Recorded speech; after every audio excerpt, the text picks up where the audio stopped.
Hematologia pela Faculdade de Medicina da USP, coordenadora da UTI de Infecto também da USP, HC, e consultora nacional da Organização Pan-Americana de Saúde Brasil. Obrigada pela participação, doutora Ró, por ter aceitado o nosso convite. Obrigada.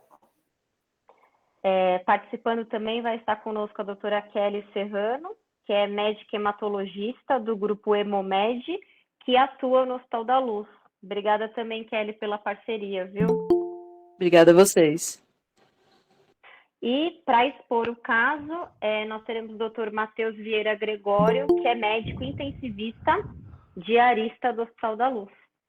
Então, acho que se todo mundo estiver conseguindo enxergar bem aí, caso vocês queiram um PIN, alguém que não acessou, enviem nos grupos que a gente mostra para vocês, tá bom? Podemos ir, Matheus? Podemos. Boa noite. Todo mundo está conseguindo me ouvir certinho? Acho que aqui tudo ok. Beleza. Bom, gente, boa noite, então, a todos. Muito obrigado pela presença aí na nossa reunião. É um prazer estar aqui junto com vocês, né? Vai ser um caso bem interessante aí que a gente vai discutir na próxima hora, né? O título um pouco audacioso, né, para instigar a dúvida de todos, né? Mas é realmente um caso que vocês vão ver aí durante a apresentação que, apesar das queixas clínicas do paciente serem até relativamente frequentes na nossa prática, o desenrolar do caso, com os exames, como vocês vão ver, assim, começa a nos induzir a abrir o leque para muitas possibilidades, né? Então, realmente, foi um caso, assim, com bastante raciocínio clínico, né? E a gente vai compartilhar esse raciocínio com vocês aí. Então, trata-se de um paciente do sexo masculino, de 42 anos, natural de São Paulo e procedente de Cajamar da Grande São Paulo, ocupação com telecomunicação, então era um paciente que fazia muitas viagens até interestaduais, né? E é um paciente que a gente cuidou na UTI do Hospital da Luz, lá Vila Mariana, no dia 7 de novembro de 2021, transferido do nosso pronto-socorro.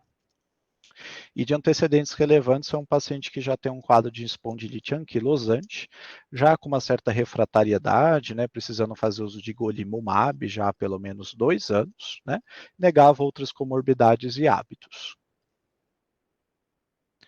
A queixa principal da entrada era 7 dias de um quadro de febre vespertina, média de 2 episódios por dia, sudorese noturna, tosse e dispneia aos esforços, que foi com uma piora progressiva. Né?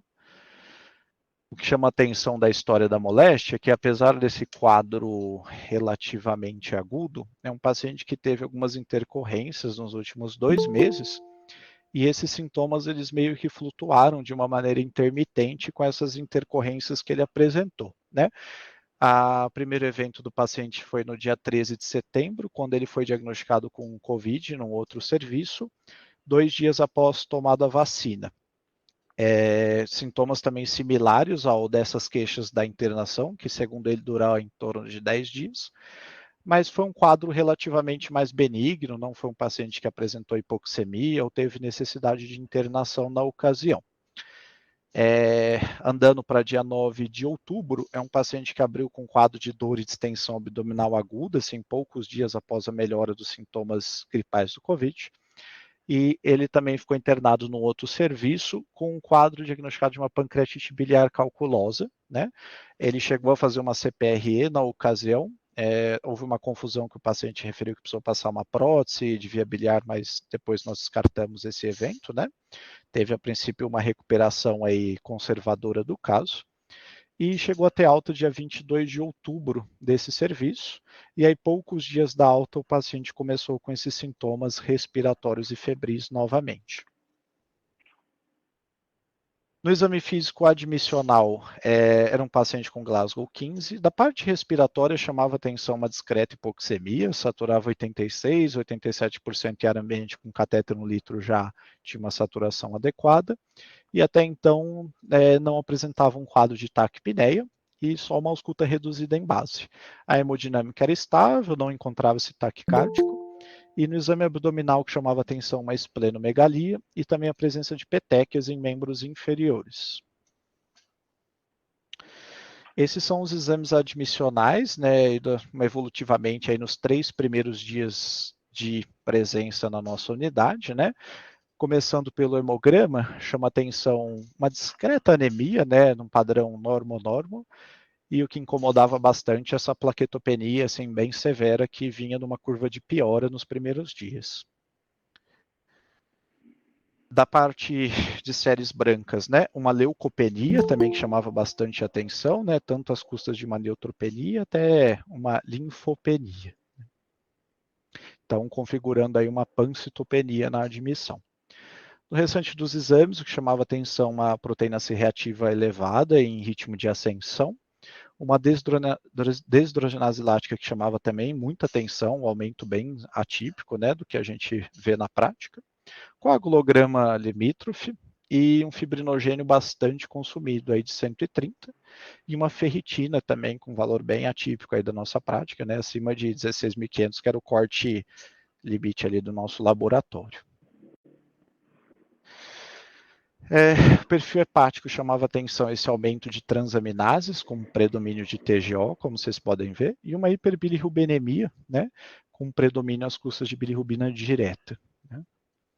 A princípio, é um paciente que da alta do evento da pancreatite, ele tinha até que normalizado o perfil hepático. Né.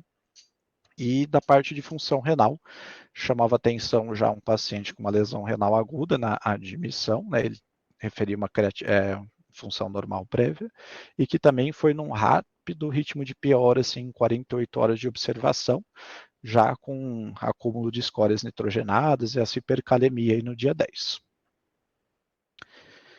As gasometrias chamam atenção uma acidose com predomínio de uma acidose metabólica, né?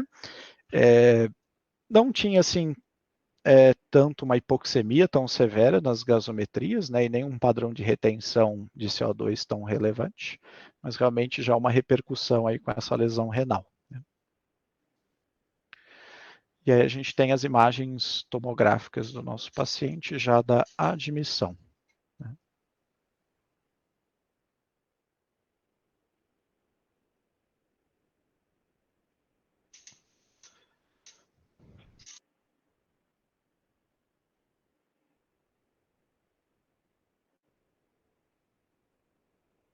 Essa é a janela mediastinal. Deixa eu só botar aqui.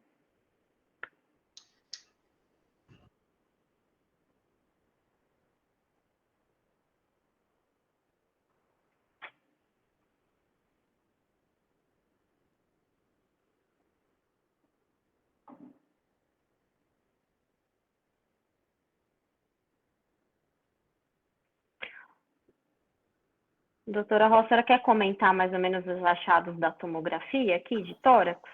Posso A sim. janela pulmonar e a mediastinal?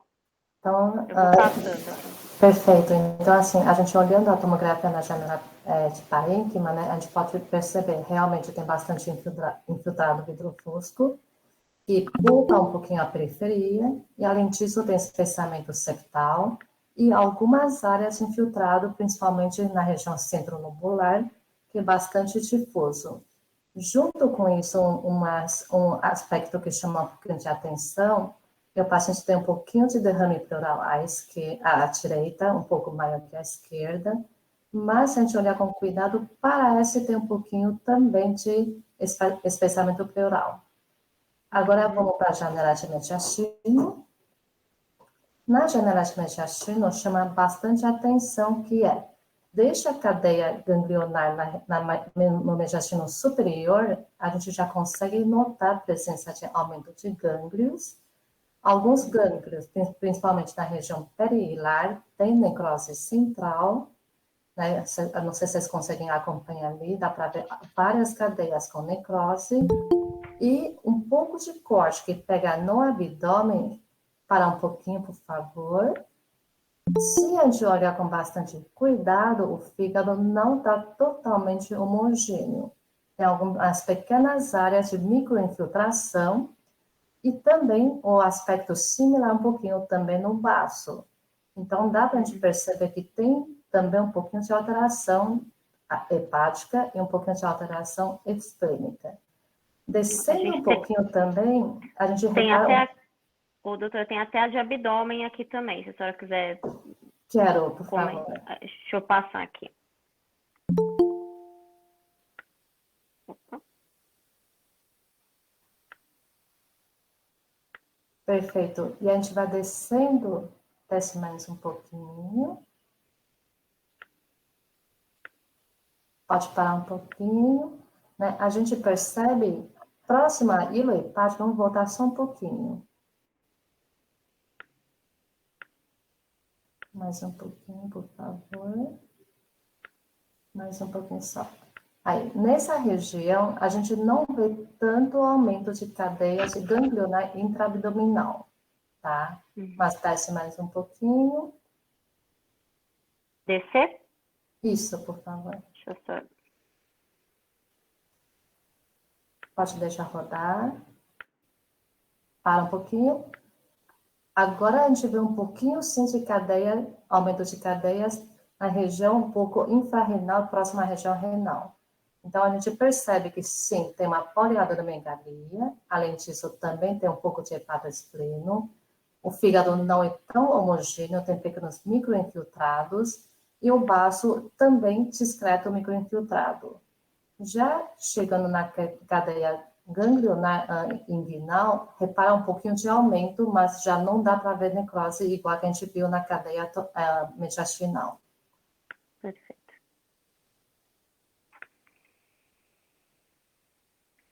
Aqui, gente, então, depois dessa explanação, a gente vai para as principais hipóteses diagnósticas. Deixa eu só mudar aqui para... Opa!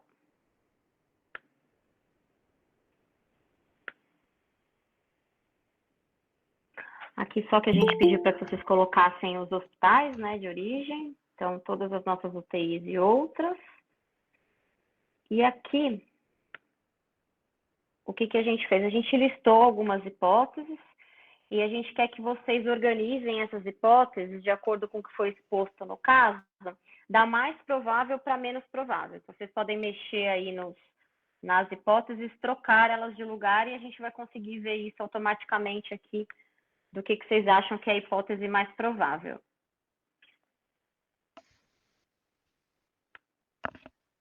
Vamos lá, pessoal. Tá, vocês estão com alguma dificuldade de mexer no EduPulse? Como é Só que tem colocar acesso? Tem que ir no site, ó, edupulses.io, na verdade você acessa pelo celular e põe o número do PIN, esse número aqui. Vai aparecer exatamente essa tela para vocês. Isso, ó, o pessoal já começou a mexer.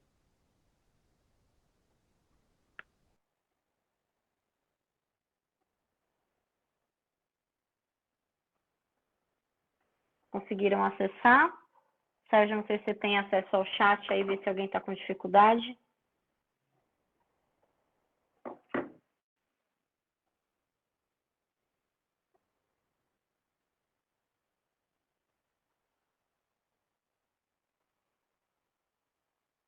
Então, aqui, teoricamente, essa ordenação ficou como principal hipótese diagnóstica tuberculose, doença linfoproliferativa, doença fúngica invasiva, infecção viral oportunista, pneumonia bacteriana e infecção parasitária.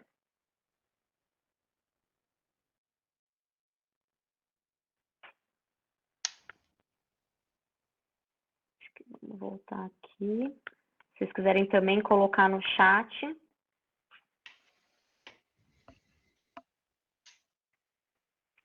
Doutora, se quiser comentar então um pouquinho. Então, vamos comentar um pouquinho desse quadro, né? Estamos falando de um paciente relativamente jovem, né, na faixa etária de 40 anos, que tem uma imunossupressão razoavelmente importante e que tem uma história de viagens frequentes, portanto, não existe uma região epidemiológica específica, portanto, naturalmente, é exposto a diversos agentes infecciosos. Considerando o quadro atual do paciente, afinal, estamos falando de um quadro agudo ou um quadro crônico? Se a gente levar em consideração o quadro respiratório atual, parece ser um quadro agudo de tosse espineia. Porém, se a gente levar em consideração que aquele quadro que ele teve desde o mês de outubro, aquele quadro abdominal, talvez seja um quadro que esteja arrastando desde aquele período. Afinal, a investigação, pareceu ser alguma coisa que não foi realmente na via biliar, né, que causou aquele quadro obstrutivo, aquele quadro de icterícia.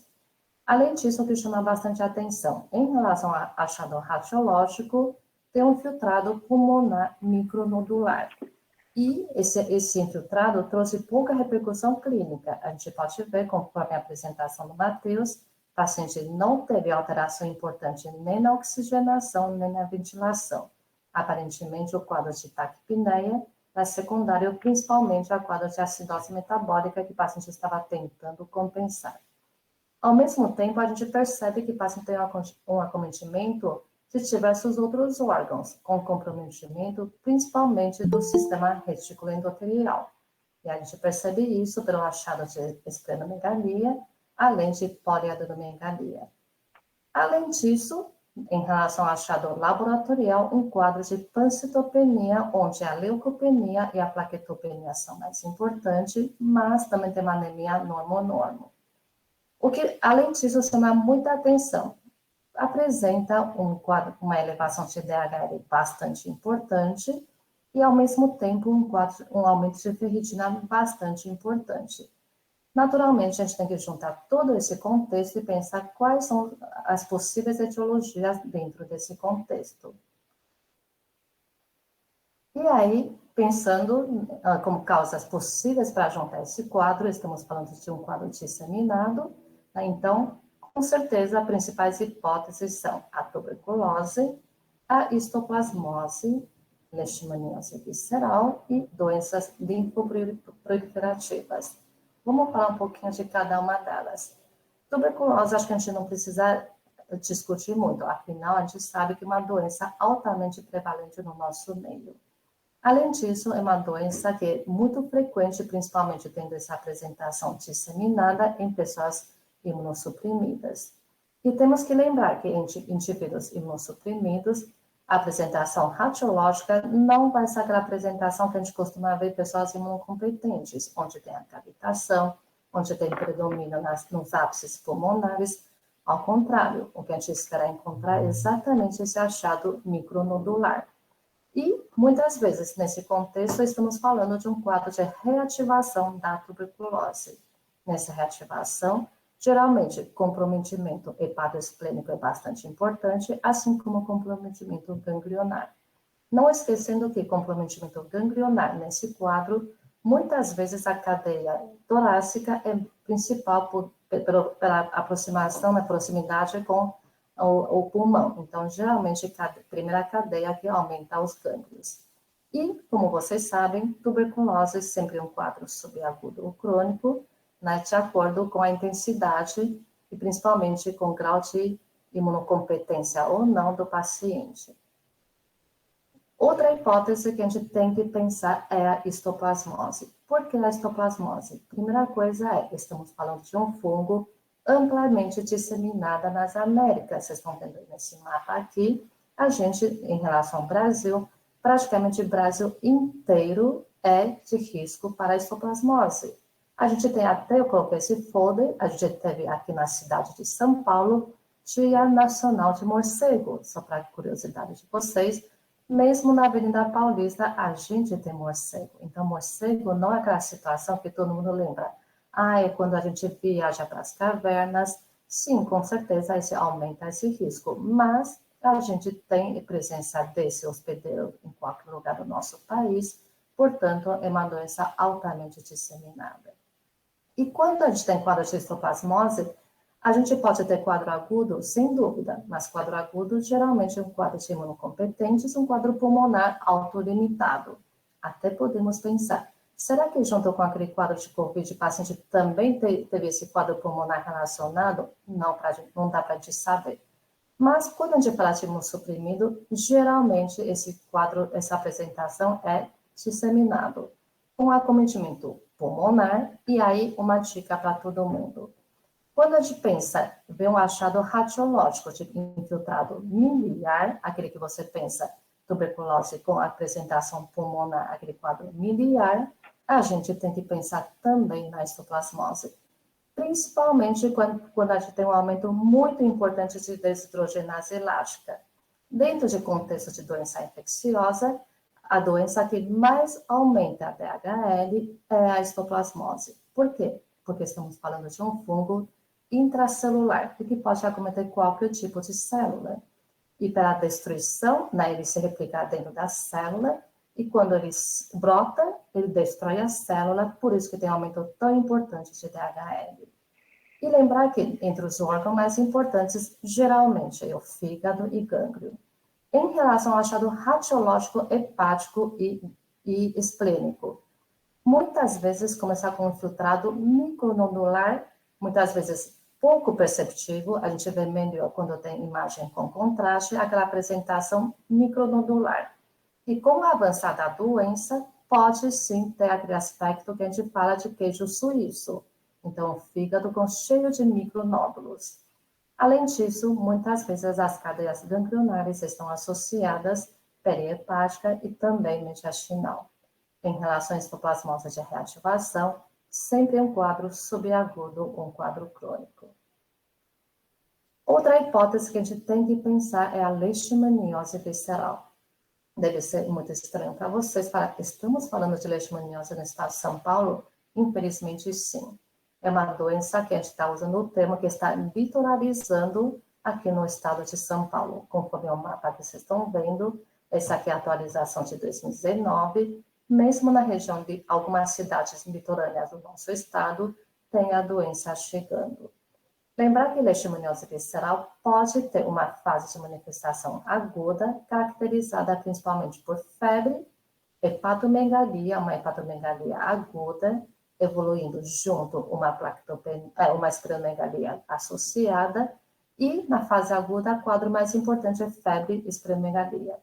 Mas, se não tratada, não diagnosticada, vai para a evolução subaguda e crônica, onde a gente sempre lembra, a leishmaniose visceral é a doença que tem maior baço.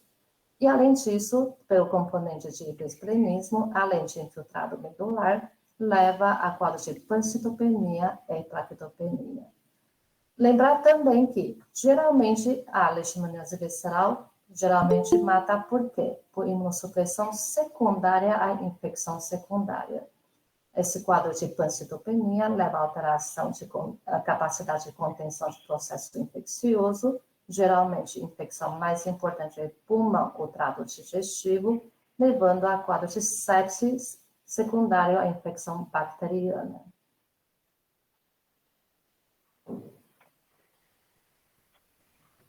Aí, continuando, Matheus, a evolução. Perfeito. Doutora Rob, muito obrigado pela participação. Então, como que foi a evolução nesses primeiros dias, né? A gente isolou o paciente, então, um isolamento respiratório, e das hipóteses que a gente levantou, basicamente essas aí que vocês também raciocinaram, né? De pneumonias virais, foi feita uma coleta de um novo PCR de COVID, que veio negativo, e começou também a coleta de escarros para pesquisa de TB, né? Além disso, também a coleta de sorologias, culturas gerais, né? Um diagnóstico diferencial de um componente bacteriano nessa pneumonia. Ele fez inicialmente uso de tazocin, protocolar da unidade, no contexto do paciente com internação prolongada recente, né? E o que a gente foi achando, então, PCR negativo, as sorologias, as primeiras coletas também de TB negativas, as culturas fecharam negativas também, e no tazocin a gente teve essa transição para cefepime no dia 9 por um quadro de um racho cutâneo que o paciente apresentou com pápulas eritematosas, que foi interrogado uma reação alérgica ao tazo, mas também com aquela dúvida se poderia ser um componente da doença se manifestando, né? E aí a gente começa então com a piora do paciente, né? Foi uma piora relativamente rápida, né? Então aquele quadro de catéter nasal que a gente viu na admissão foi piorando ao longo do dia 8, né? Precisando até de um catéter de alto fluxo no dia 9, né?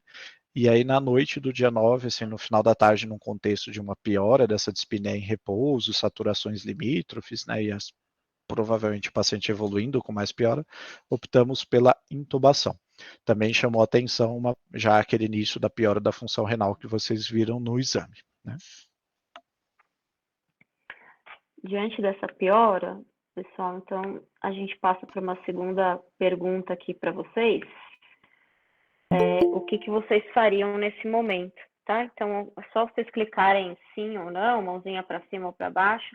Acho que aí é pensando mais num diagnóstico diferencial básico de uma insuficiência respiratória, uma piora, né, dessa insuficiência respiratória do paciente. Acho que todo mundo aí faria uma gaso, né, um basicão, um raio-x de tórax, um eco, um ultrassom pulmonar. Alguns colocaram que talvez desceria o paciente para fazer uma angiotomografia de tórax. A maioria gaso, raio-x de tórax, um eco para o diferencial da insuficiência respiratória, ultrassom pulmonar.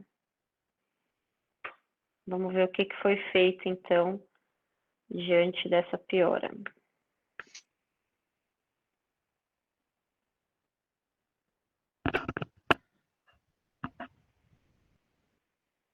Além disso, também, o que a gente queria perguntar aqui para vocês é, depois desse diagnóstico básico diferencial de insuficiência respiratória, o que vocês fariam a mais de exames complementares para pensar no diagnóstico?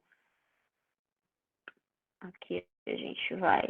O que vocês fariam? Então, assim, já fez BK, fez sorologias de hepatite, VBRL, o que mais vocês colocariam para complementar esse quadro pulmonar?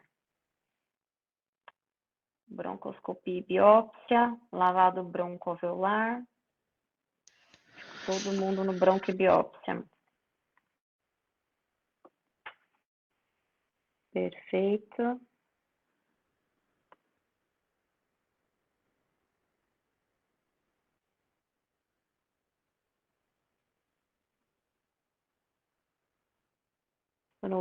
Hemocultura para fungo, hemocultura para micobactéria, sorologia para fungo, biópsia de linfonodo. Acho que aqui a maioria consideraria, então, fazer realmente broncoscopia, lavado, biópsia. Doutora Rosa, a senhora complementaria mais alguma coisa aqui? Quer comentar algo sobre sobre o que foi jogado aqui? Eu acho bastante interessante, né? A pessoa realmente foi o primeiro procedimento pulmonar, broncoscopia. A pergunta é, qual material que você, para quais investigações vocês fariam nesse lavado e naqueles que realizaram biópsia, qual investigação que vocês vão fazer com esse material obtido?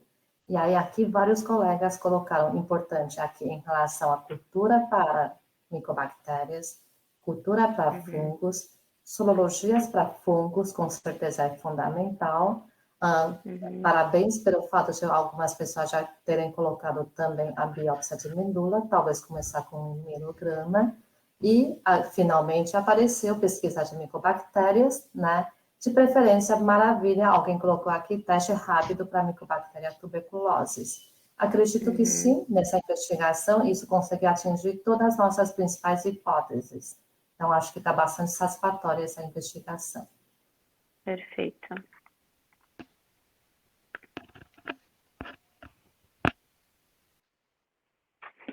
Perfeito. Então, conduzindo então nessa ocasião da necessidade da intubação, né? O paciente evoluiu assim, não era uma ventilação, por assim dizer, muito difícil, né? Não teve relações PF muito baixas, não é um paciente que precisou ser bloqueado ou fazer alguma outra medida de resgate, né? Apresentou um choque hemodinâmico moderado, assim, com NOR até 0,35, não chegou a evoluir com choque refratário, nada do tipo. Dos exames iniciais, então, o que a gente complementou também foi com lavado, aí como acho que a grande maioria também pensou na mesma questão, né, investigando principalmente a parte fúngica, complementando o TB, né, também, assim, diagnósticos diferenciais da piora, raio-x e ultrassom point of care, nenhuma complicação aguda, pneumotórax, algo do tipo. Ele tinha feito um eco admissional, que era uma fração preservada, sem alterações segmentares ou valvares, com acho que um PSAP discretamente aumentado, assim, de 42, e no nosso eco point of care nesse contexto, também nenhuma piora dinâmica nesse contexto, né? Na relação que o paciente ele foi piorando da pancitopenia, optou-se então pela realmente a biópsia da medula óssea com mielograma em acompanhamento com a hemato, né? A Kelly estava acompanhando na ocasião com a gente. E também o paciente ele foi piorando da parte da função renal, e principalmente da uremia e hipervolemia, precisando também de iniciar a diálise, né? Eu lembro que acho que a gente na ocasião não chegou a fazer biópsia no lavado pelo contexto de coagulopatia e plaquetopenia, que acabou gerando uma certa angústia, então a gente foi mais para as culturas, e também, só que eu esqueci de colocar, mas a gente coletou também sorologias para fungos, né? Aí a gente vai lá para o dia 11, que então foi a ocasião da biópsia, né? O início da diálise também pela refratariedade, e nessa dúvida, então, da doença fúngica, né? Paciente piorando, a gente sabe que esses exames, em geral, das culturas sorológicas podem levar um tempo, né? Optou-se para já começar o tratamento com fotericina B, né? Visto vários comemorativos aí sugestivos, e também acompanhamento com a hemato, a gente optou já por pensar num quadro de síndrome hemofagocítica, né? Lembrando componentes aí das citopenias, ferritina extremamente elevada, né? Também aquela fibrinogênio consumido, alterações hepáticas, e esse contexto infeccioso que a gente sabe que pode realmente deflagrar essa doença, a gente vai discutir ela um pouco mais adiante, né? E optou-se por fazer já uso de corticoterapia em doses altas, né? Em seguida, no dia 12, foi associado também imunoglobulina, pensando no contexto da hemofagocítica, né? Acho que foi 3 dias de uso, se não me engano. E o paciente ele foi evoluindo de uma maneira favorável. Né, no dia 16 nós conseguimos estubá-lo, né? Ele evoluiu com o quadro de um delírio, assim, um Glasgow 14, mas sem outros comemorativos neurológicos, déficits focais, sinais meníngeos, né? E manteve-se a necessidade da diálise. No dia 17 começou a nossos achados, né? Desses exames coletados. A sorologia foi identificada então IgM positivo para histoplasma, né? Lá no dia 20 nós tivemos o resultado da biópsia, então que era um padrão hipocelular, imunofeno sem população anômala, chamava atenção um padrão sugestivo mesmo de hemofagocitose na imagem da biópsia, e além disso identificamos o histoplasma na medula, né? E o paciente continua em curva de melhora, lá para o dia, acho que foi dia 24, se não me engano, que a gente conseguiu dar alta para a UTI.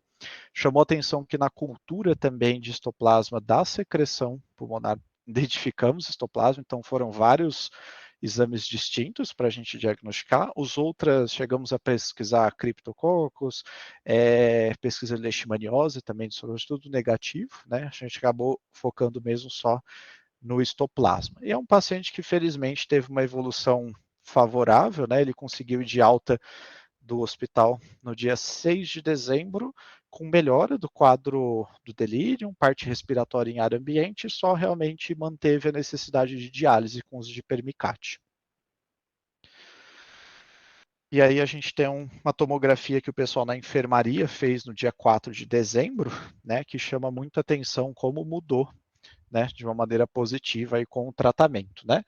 Ele fez, acho que cerca de 3 semanas de tratamento com anfo, e se não me falha a memória, transicionaram para itraconazol para uso domiciliar, assim, por tempo prolongado, né? Perfeito. Acho que aqui é a janela mediastinal. Aqui já foi de novo. Aqui é mediastinal. Quer comentar alguma coisa, doutora Roque, das imagens no momento da alta? Acho que é bastante interessante, né? A gente realmente houve uma melhora super importante na parênquima pulmonar. Em relação à cadeia ganglionar, a gente ainda consegue ver um aumento de algumas cadeias. E o mais interessante agora, na parte hepática, a gente consegue ver um pouquinho melhor os infiltrados. Realmente, ele teve um quadro bastante disseminado. E a gente sabe, o tratamento, por isso que isso o Matheus reforçou bem, é um tratamento longo, né? Então, a gente chama de fase ataque, e depois tem um tratamento longo, inclusive para até evitar uma recaída. Mas realmente o paciente teve uma melhora super importante após esse tratamento. E também a parte hematológica também normalizada, né? Tanto a recuperação, acho que ficou com uma anemia discreta, mas recuperação de leucopenia e também da plaquetopenia com o tratamento. Perfeito. Agora a Kelly vai falar um pouquinho para a gente da síndrome de ativação macrofágica.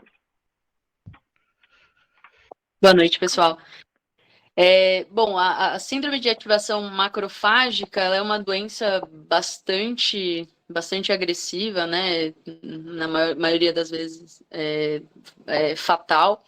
É uma doença que ela é basicamente imunomediada, ela termina aí com basicamente todos os sintomas e achados laboratoriais, eles são decorrentes aí de uma chuva de citocina, né? É uma doença, então, imunomediada por células NK, linfócitos T citotóxicos. Ela pode ser idiopática em alguns casos, mas usualmente o que a gente vê é que ela está associada aí a algumas doenças e a quase infecciosas, tanto viral quanto bacteriano e fúngico. Bom, a gente vê junto, que são os fatores, né, mais marcantes, que são as doenças, infecções virais, bem comum aí nos pacientes HIV positivos, infecções bacterianas e infecções fúngicas. Em pacientes com neoplasia, também é comum a gente ver uma evolução aí para uma síndrome hemofagocítica, principalmente para os pacientes que fazem quimioterapia, que acabam ficando mais imunossuprimidos.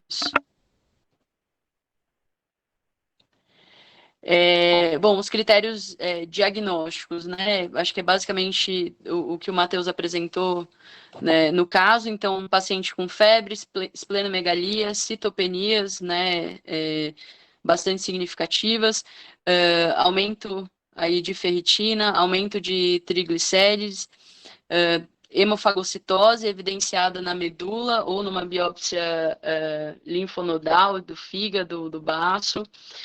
E, enfim, existem alguns marcadores, não é usual a gente fazer, normalmente a gente acaba fazendo o diagnóstico mesmo através do aspirado medular, mas a gente sabe que existem outros marcadores que aqui no Brasil não é muito comum da gente fazer, por isso que eu acabei optando por nem entrar muito nesse detalhe. Ok. E aí, em relação ao tratamento, o tratamento, ele basicamente, ele envolve a causa base. Então, se nós temos uma infecção viral, a gente usa o tratamento da infecção ou daquilo que a gente descobriu como causa primária para hemofagocitose, que acaba sendo o tratamento mais preciso. É muito comum a gente ver síndrome hemofagocítica em pacientes reumatológicos, principalmente aqueles pacientes que são portadores de doença de Still. E o tratamento consiste basicamente em corticoide. O principal corticoide que a gente usa é a metilprednisolona, tá, em altas doses. Pode ou não ser associado aí à imunoglobulina, e tem a imunossupressão propriamente dita, que é usado aí para pacientes, principalmente pacientes oncológicos e reumatológicos, né? E aí coloca-se a ciclosporina como a imunossupressão principal, né? Mas nós temos outros imunossupressores que também são usados, então etoposídeo, metrixate, tuximab, entre outras medicações. Mas é uma doença bastante agressiva, o diagnóstico precisa ser rápido, né? Porque a gente sabe que é uma doença fatal. Perfeito. E acho que na maioria dos casos, né, Kelly, só para comentar, acho que fica muito difícil essa questão de que, olha, é necessário que as causas infecciosas tenham sido descartadas ou tratadas de maneira apropriada, né? Às vezes na Sim, beira-leite a gente fica nessa dúvida e com medo do corticoide nessa situação, né, numa dose mais alta. E no caso em específico, vocês acabaram usando a imunoglobulina e o corticoide, né? isso. Tá, ok. Acho que era isso, gente. Obrigada pela participação. Deixa eu só dar uma olhadinha no chat, se vocês quiserem perguntar alguma coisa, tiverem mais dúvidas. Eu posso aproveitar e fazer uns comentários em relação à doença Claro. infecciosa e síndrome hemofagocítica. Eu acho que é super legal. Esse caso é um grande exemplo, mas a gente tem que lembrar, né? Eu acho que só para todo mundo saber, quando a gente está diante de uma doença com síndrome hemofagocítica, nessa ativação, dentro das doenças infecciosas, a gente pensa algumas principais.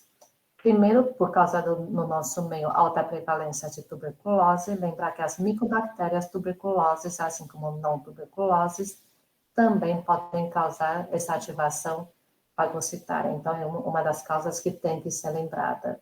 Em relação aos agentes fúngicos, grande parte são aqueles fungos que têm a apresentação dimórfica. Então, grande parte é a própria histoplasmose. E a segunda causa mais comum no nosso meio de fungo que causa esse quadro de síndrome hemofagocítica é a Paracoccidioidomicose. Então, temos que lembrar nesse contexto. E aí, uma coisa que, Matheus, na condução eles realizaram, né, que é a sorologia para histoplasma. A gente tem que lembrar que, às vezes, principalmente dependendo de qual tipo de reação foi utilizada, pode sim cruzar com pneumocose. Por isso, ainda bem, é fundamental a cultura se conseguir identificar, principalmente se quem fez a análise de medula, né, mesmo tendo feito a biópsia, se não tiver muita habilidade para diferenciar entre histoplasma e pneumocose, pode até confundir. Afinal, são os dois fungos intracelulares. Então, é fundamental, quando a gente pensar nisso, quando tem presença de hemofagocitose, pensando numa causa infecciosa, mandar, inclusive, até a medula para a cultura. Acho que isso é fundamental para fazer diagnóstico agente específico. Em relação ao vírus, a Kelly falou muito bem, HIV é o principal, mas não podemos esquecer, principalmente pessoas jovens, EBV. Muitas vezes, infecção aguda de mononucleose, também aquelas pessoas, principalmente adultos jovens, pode ter junto também quadro de síndrome hemofagocítica na infecção aguda por EBV. E no nosso meio, a gente tem alguns parasitos que podem causar também síndrome hemofagocítica. A leishmaniose é uma das principais. Muito raramente, a malária pode causar, e só não posso esquecer de falar um vírus que a gente acabou de ter epidemia recente, que é a febre amarela. A febre amarela também pode causar síndrome hemofagocítica, e querendo ou não, dentro de contexto COVID, né, SARS-CoV-2, alguns casos de síndrome hemofagocítica também foram descritas. Então, é fundamental a gente lembrar dessa importância de fazer o diagnóstico específico, como a Kelly disse, para a gente poder tratar corretamente, para evitar ter feito a imunossupressão e não ter tratado o agente infeccioso. Perfeito. Só checar se tem alguma dúvida no chat. Eu acho que esse caso foi bem rico, assim, para UTI, né? Então, muita coisa para investigar. Aqui, doutora, tem uma pergunta. A sorologia não precisa ser interpretada com mais cautela, cuidado em imunossuprimidos e os testes moleculares? Perfeito. E se é como... vamos nessa primeiro.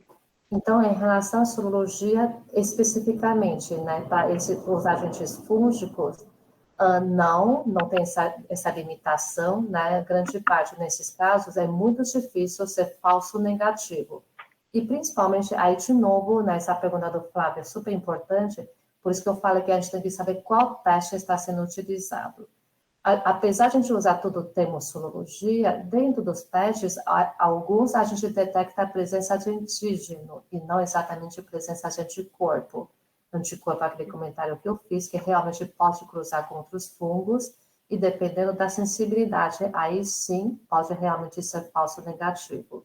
Mas se a gente fizer a combinação, por isso que a gente tem geralmente teste de ELISA, mas tem contra-imunoeletroforese, tem teste de imunofluorescência, que alguns deles fazem detecção de antígeno, e aí, nesse caso, ao contrário, geralmente tem títulos muito elevados. Infelizmente, em relação ao teste molecular, temos poucos testes moleculares para os fungos. Isso é uma grande limitação que dificulta muito a nossa investigação. Certo. E aqui acho que a doutora já comentou um pouquinho, mas a Amália perguntando se é comum ver a hemofagocítica, acho que para a Kelly também, com sepse bacteriana em geral. Não é tão comum assim, não. Pelo menos no conceito, aí eu acho que a Kelly pode complementar, né, mas no conceito geral de síndrome hemofagocítica, não é tão comum na bactéria sensolato. Perfeito. que era isso. Não deixei todo mundo parabenizando aqui a aula. Quero agradecer a presença de todos mais uma vez, a participação da doutora Ró e da doutora Kelly, e também o empenho do Matheus em compilar o caso e na apresentação. Muito obrigada. Vocês fizeram a reunião muito rica. Eu que Obrigada, agradeço pelo pessoal. convite e aguardamos Obrigada. a próxima. Com certeza. Até mais, pessoal. Muito obrigada pela participação. Valeu, gente. Boa Tchau, noite. tchau. Muito obrigado. Boa noite.